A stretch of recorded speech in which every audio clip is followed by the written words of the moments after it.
बिला किसी ताख़ीर के मोहतरमा कामना प्रसाद साहिबा से गुज़ारिश करूँगा कि आप माइक पर आएँ, क्योंकि आपने काफ़ी कीमती वक़्त निकाला और आपका जो टाइम था आप उससे पहले पहुँच गई थीं और आपका 12 से 1 का मैंने टाइम माँगा था, 12:35 हो गए हैं। आप सबसे पहले आपकी स्पीच होगी, फिर आपका एक कहीं कुछ डॉक्यूमेंट्री बन रहा है, यहीं एक बाइट होनी है। इसलिए मैं चाहता हूँ कि मोहतरमा कामना प्रसाद साहिबा तशरीफ़ लाएँ और कुँवर रंजीत चौहान साहब से उसके बाद हम गुज़ारिश करेंगे। मोहतरमा कामना प्रसाद साहिबा तशरीफ़ लाएँ।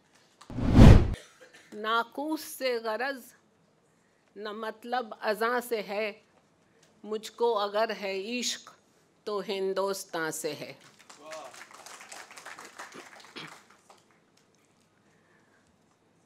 काबिल एहतराम अख्तरुल वासे साहब, प्रोफेसर अख्तरुल वासे, जनाब भाई कुंवर Ranjit Chauhan, founder Jashn Adab, doctor Khalid Raza, editor Bharat Express Urdu, Nizar Ahmad Khan साहब और भाई शफीकुल हसन आइकन जी, और आप सब आशिकान उर्दू और मुहिब्बान हिंदुस्तान।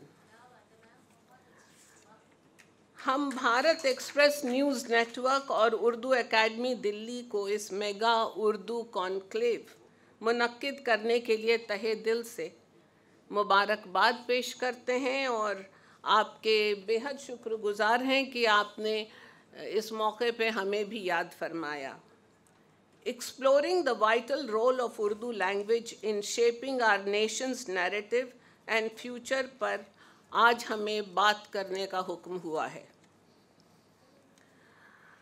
तो मुस्तकबिल की बात करने के लिए लाजमी तौर पर हमें माजी और फिर हाल पर भी एक तायराना नज़र डाल लेनी चाहिए।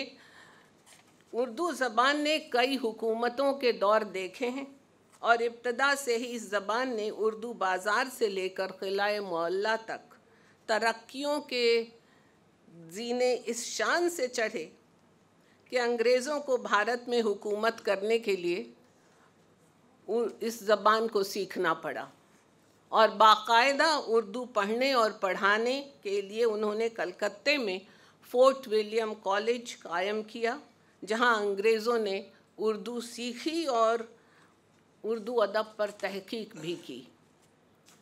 फिर अपने मफाद के लिए ऑफकोर्स पहला माहनामा वहीं खैर खाह हिंद के नाम से निकाला और फिर यही उर्दू रसायल शाया करने की शुरुआत यहीं से हुई। मुग़लों के बाद बरतानवी हुकूमत के ज़माने में भी उर्दू का परचम बामे उरूज़ पर रहा। अंग्रेज़ों के ज़ालिमाना दौर से तंग आकर जब आज़ादी का बिगुल बजा तो सबसे पहले उर्दू ने ही इस तहरीक को अपने माथे का तिलक बनाया।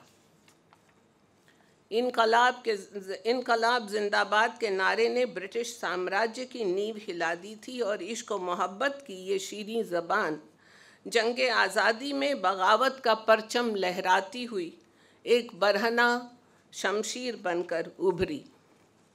मुल्क की आज़ादी में उर्दू की खिदमत और किरदार पर अगर बात की जाए तो फिर ऐसी कई महफ़िलें दरकार होंगी, तो हम लोग इमरोज़ और फ़रदा की बात किए लेते हैं।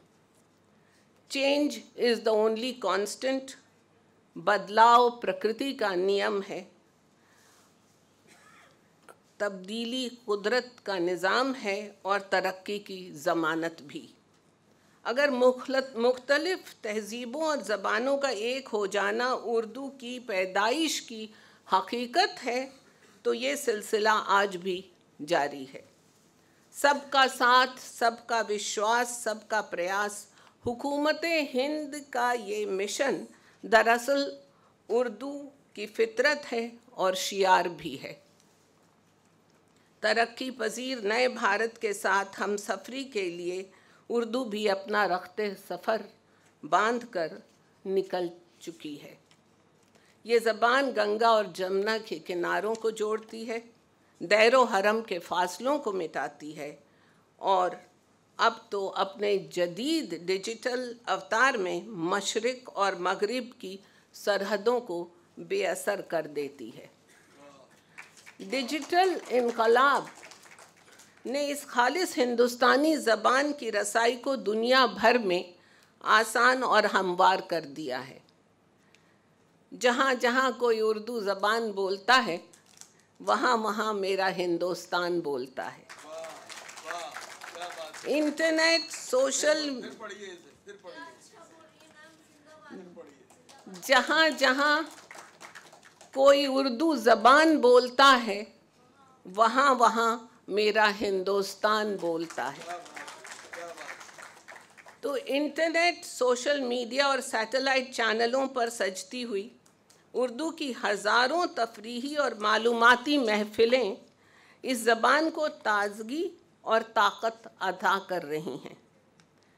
ये मुबारक काम भारत एक्सप्रेस न्यूज़ चैनल बखूबी अंजाम दे रहा है और जदीदियत के तकाज़ों के हमकदम रहकर ज़बान उर्दू ने ख़ुद को मज़ीद लचकदार और सहल भी बनाया है।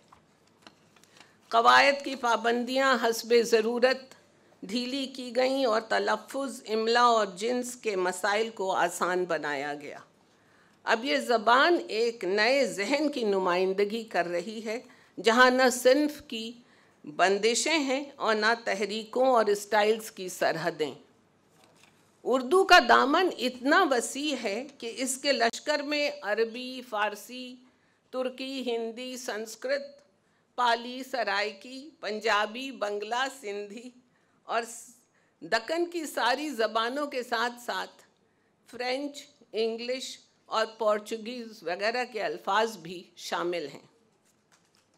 आज उर्दू की रिवायती रस्मुल ख़त तक उर्दू अपने रिवायती रस्मुल ख़त तक ही महदूद नहीं रही, बल्कि देवनागरी, रोमन और दूसरी लिपियों में भी लिखी जा रही है। नस्तालीक से नावाक़िफ़ियत भी उर्दू की मकबूलियत में हाइल नहीं होने पाती, पर यह भी एक हकीकत है कि किसी ज़बान की रूह उसका रस्मुल ख़त होता है और ऐसे में हमें अपने बच्चों को उर्दू ज़बान के जादू से रूशनास कराने के साथ रस्मुल ख़त सीखने की तरफ भी राग़िब करना चाहिए, ज़रूर करना चाहिए।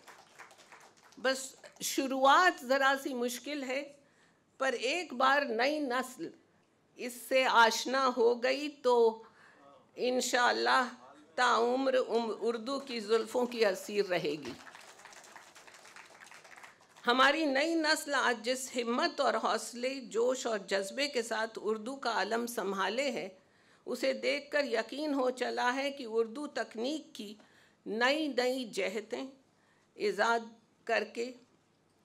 करके सारे आलम में अपनी रोशन पहचान बनाए रखेगी। उर्दू हर मरहले पर ज़माने की तर्जुमान रही है। इजहार की नफासत हो, ख़याल की नज़ाकत हो, हुस्ने अदायगी हो या फिर बगावत के तेवर, उर्दू को अवाम और ख़वास दोनों में यकसा मकबूलियत हासिल है। मीर याद आ गए कि शेर मेरे हैं गो ख़वास पसंद, पर मुझे गुफ्तगू अवाम से है। रोज़मर्रा की ज़बान हो या अदब की महफ़िल, हमारे घर आंगन से बाज़ार तक, बाज़ार से अखबार तक, अखबार से दरबार तक, उर्दू हर तबके की ज़रूरत है, हर माहौल की रौनक है।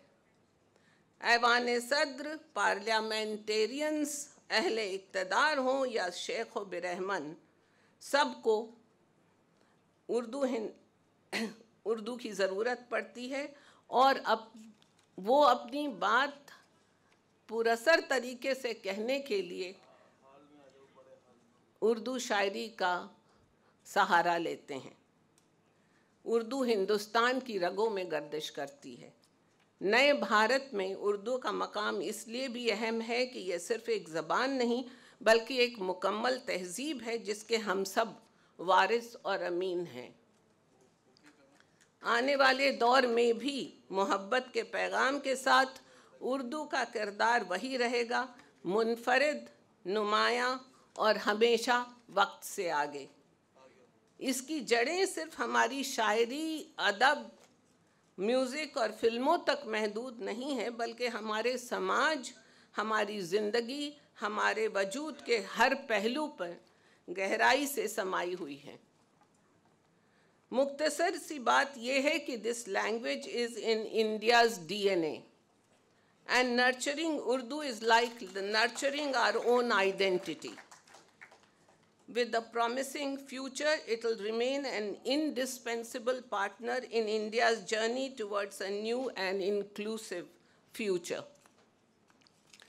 जिस ज़बान के परस्तारों की तादाद सितारों के तादाद से के बराबर ही हो, तो उसका माजी ताबनाक, हाल रोशन और मुस्तकबिल हौसला अफजा होता है।